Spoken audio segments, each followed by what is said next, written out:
Imagínate que los movimientos feministas entran en la región hispanoamericana a través de Argentina. Allí nace, por ejemplo, Ni Una Menos. Acá vale la pena hacer un esfuerzo genealógico cuando uno piensa las políticas de aborto y retrotraerse a lo que Naciones Unidas ha intentado por lo menos desde el año 1974. Porque a partir del año 2015 es cuando en Hispanoamérica el tema feminista, abortista y LGBT explota al mismo tiempo, como parte de una misma causa, con los mismos intelectuales de fondo, con las mismas organizaciones financiando esas agendas, con los mismos políticos elaborando el discurso público. Aborto, feminismo, género, LGBT. Son 4 agendas que, si las mirás con lupa, tienen un efecto natal.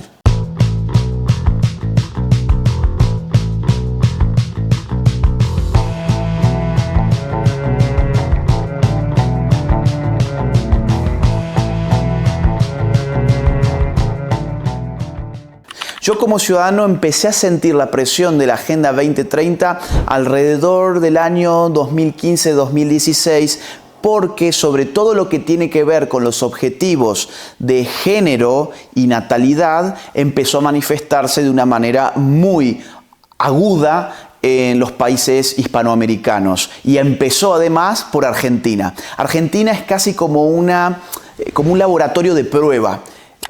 Imagínate que los movimientos feministas entran en la región hispanoamericana a través de Argentina. Allí nace, por ejemplo, Ni Una Menos. O la cuestión del aborto entra también por Argentina. Allí se diseña el pañuelo verde que después se termina utilizando en el resto de los países. Con lo cual, desde Argentina yo he tenido una perspectiva quizás anticipada del asunto, porque la Agenda 2030 y sus objetivos primero se han probado en mi país. Con la insistencia del control natal. En el caso de América, la piedra fundamental de la Agenda 2030 ha sido las políticas de abortos en los últimos años. Por supuesto, allá tenemos temas de género, tenemos feminismos, tenemos LGBT, tenemos discursos climáticos, tenemos una serie de demandas que se entroncan de manera explícita en la Agenda 2030. Pero la que más insistencia ha tenido en los últimos años ha sido la del aborto.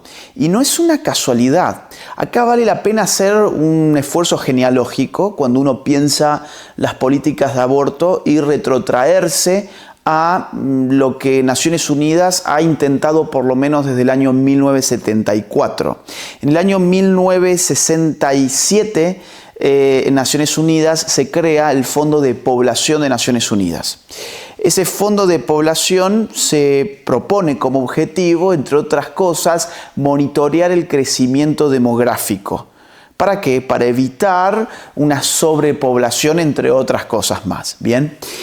En el año 74 organiza Naciones Unidas en Bucarest la primera Conferencia Internacional de Población y Desarrollo, donde participan un montón de países, donde participan además muchas agencias de la ONU, y donde la ONU fracasa. Fracasa porque el Vaticano, con países del tercer mundo como aliados, reaccionan frente a las intenciones de la Agenda de Bucarest, que consisten en limitar el crecimiento poblacional, y se estropea el plan de la ONU. Pero vuelven a la carga en el año 1994, en una nueva conferencia internacional sobre la población y el desarrollo en El Cairo. En El Cairo. Aquí ya, para que te des una idea, participan más de 130 países, 14 agencias de Naciones Unidas, y eso termina siendo un éxito. Cuando uno estudia los documentos finales de esa conferencia, vas a ver que en la propia introducción ya se advierte el peligro de una sobrepoblación. Te dice la ONU, ubícate, año 1994, te dice, de aquí a los próximos 20 años el mundo va a crecer ¿Cuánto va a crecer? Bueno, nuestros expertos han dicho que va a crecer de tres maneras distintas. Vamos a ver cuál de las tres maneras se cumple. Una de mínima, que son 7.100 millones de personas en total, una hipótesis media, 7.500 millones de personas, y una hipótesis alta, 7.800 millones de personas. Hacemos esta conferencia de Naciones Unidas para que ustedes, estados, se comprometan a disminuir su natalidad para que no se cumpla la hipótesis de máxima y para que sí se cumpla la hipótesis de mínima, a más tardar al año 2015. Esto del año 2015 es significativo porque la Agenda 2030 se redacta en el año 2015 y porque a partir del año 2015 es cuando en Hispanoamérica el tema feminista, abortista y LGBT explota al mismo tiempo, como parte de una misma causa, con los mismos intelectuales de fondo, con las mismas organizaciones financiando esas agendas, con los mismos políticos elaborando el discurso público. Aborto, feminismo, género, LGBT. Son 4 agendas que si las mirás con lupa, tienen un efecto natal. Lo tienen. ¿Por qué? Bueno, el aborto evidentemente impide el nacimiento de un ser humano en gestación. Voy a poner el caso español, que me parece muy interesante porque ustedes tienen legalizado el aborto desde la década del 80 y hoy en España nacen alrededor de 400.000 niños por año. Ahora, se abortan aproximadamente 100.000 por año. O sea, ya con una sola política, en este caso de aborto, redujiste la natalidad en un país como España a un 20%.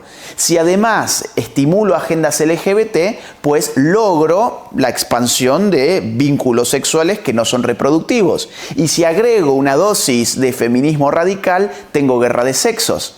Entonces, esto es un cóctel explosivo que entronca perfectamente con la Agenda 2030 porque, y acá cierro el asunto, hay objetivos de la Agenda 2030 que demandan el cumplimiento de los objetivos del Cairo 1994. Por ejemplo, el objetivo número 5, que es el de igualdad de género, su meta número 6 demanda un cumplimiento inmediato de todo lo acordado en el Cairo en 1994 y lo acordado en Beijing en 1995, que fue la 4ª Conferencia Internacional de la Mujer.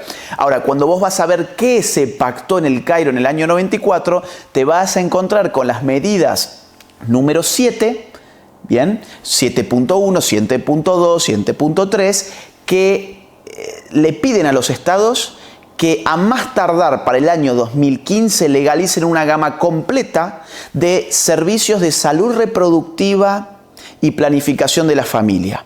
Cuando vas a ver qué se entiende además por salud reproductiva y derechos sexuales y de planificación de la familia, vas a encontrar que incluyen interrupción voluntaria del embarazo, como ellos le denominan políticamente correcto, al aborto.